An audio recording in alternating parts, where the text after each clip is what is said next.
How does a society reach a point where a deceased leader is summoned to court? What does it reveal about the world that allowed such a decision to be made? In the winter of 897 AD, in the city of Rome, something occurred that stands apart in the long history of the Church. A man who had once led millions was no longer alive, but he was brought into a courtroom anyway. This was the Cadaver Synod, 897 AD. It is one of history's most unusual legal proceedings, where questions about law and authority intersected with complex political realities. What happened here echoes through time, because this event forced people to confront questions about legitimacy, about memory, and about what it means to govern when structures are in flux. To understand why this happened, we must first understand the world in which it occurred. By the late 9th century, Italy was a patchwork of competing powers. Alliances shifted rapidly. Noble families exerted influence over the city of Rome and its leaders. The authority of the Church was both spiritual and temporal, intertwined with the governance of the city and the region. In this environment, the office of Pope was not simply a religious position. It was also a seat with legal and political weight, an office that factions sought to influence, defend, or challenge. Decisions about leadership were decisions about power. In such a world, even matters of succession could become disputes that outlived those involved. Formosus served as Pope from October 6, 891, until his death on April 4, 896. Before becoming Pope, he had held other positions within the Church and had undertaken missions on behalf of previous popes. His career was marked by significant diplomatic and clerical activity, missions to other regions, involvement in church affairs, and engagement with external rulers. During his time as Pope, Formosus participated in imperial affairs, including the coronation of Arnulf of Carinthia as Emperor of Italy in 896.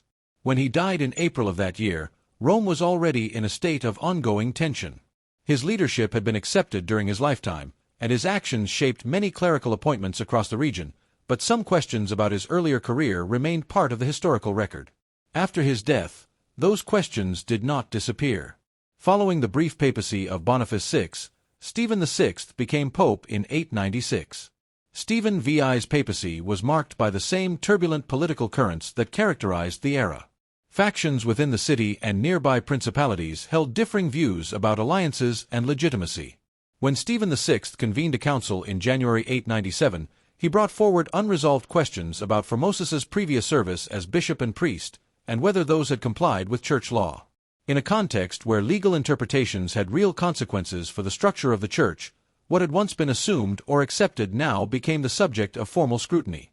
In January 897 AD, Stephen VI ordered that the remains of Pope Formosus be exhumed and brought to the Basilica of St. John Lateran in Rome, the site of the Cadaver Synod. The body, which had been buried months earlier, was clothed again in papal vestments and seated on a throne. A deacon was appointed to speak on behalf of the deceased, answering the formal charges that would be read aloud. Those charges included accusations related to perjury, to having held multiple episcopal offices in violation of canon law, and to irregular accession to the papacy itself. This proceeding followed the judicial and synodal forms of the time, conducted within the structures that the Church had established for resolving disputes about office and authority. The central question here was not about life or death, but about authority and legitimacy. At the Cadaver Synod, charges brought against Formosus were presented formally. One focused on the canonical rule that a bishop should not transfer from one see to another, something that had been part of Formosus's career when he moved from the bishopric of Porto Santa Rufina to that of Rome. Others focused on allegations of perjury or irregular conduct related to oath-taking and ecclesiastical procedure. These charges, whether technical, legal, or procedural, had implications for the status of all the clerical acts that Formosus had performed during his time as pope. If his pontificate were declared invalid, the legal and institutional consequences would ripple outward across the Church. After the proceedings, Formosus's pontificate was declared null and void. The acts he had carried out as pope, including ordinations and appointments, were formally invalidated. As part of the synod's ruling, the vestments he had worn as pontiff were removed. The 3 fingers of his right hand that had been used in blessing and consecration rites were amputated, and his body was reinterred. In some accounts, that was not the final resting place. His remains were later thrown into the Tiber River. These actions reflected the formal assessments of the synod and had consequences for how church law would be interpreted going forward. The outcome of the Cadaver Synod did not end the debates it had surfaced. Reports from the period indicate there was significant reaction in Rome to the procedures and outcomes of the synod. Within months, Stephen VI was removed from office. Historical sources report that he was imprisoned and later died while in custody. In the months that followed, successors sought to address the legal status of Formosus's acts. Pope Theodore II, whose papacy lasted only a short time in 897 AD, convened a synod that reinstated Formosus's ordinations and recovered his body from the Tiber for reburial with honor. Shortly thereafter, Pope John IX convened councils in 898 AD that formally condemned the Cadaver Synod and restored the legal standing of Formosus's actions. These proceedings made clear that debates about canon law, legitimacy, and the procedures used in Rome during this period were still being worked through. Conflicting rulings from different synods and councils show that the Church was navigating complex questions about how authority could be exercised and how disputes over leadership ought to be resolved. Scholars today view the Cadaver Synod as a highly unusual event in the long history of the Church.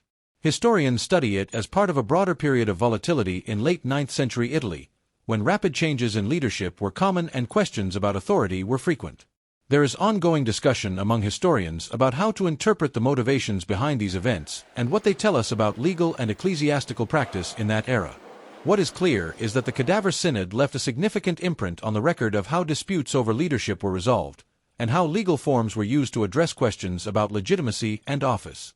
The Cadaver Synod endures as a moment that forces us to look closely at how legal systems operate in times of transition.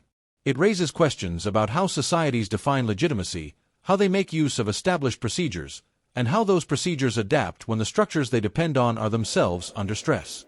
In the end, the trial of a dead pope tells us less about death, and more about the ways the living seek answers through law, tradition, and authority.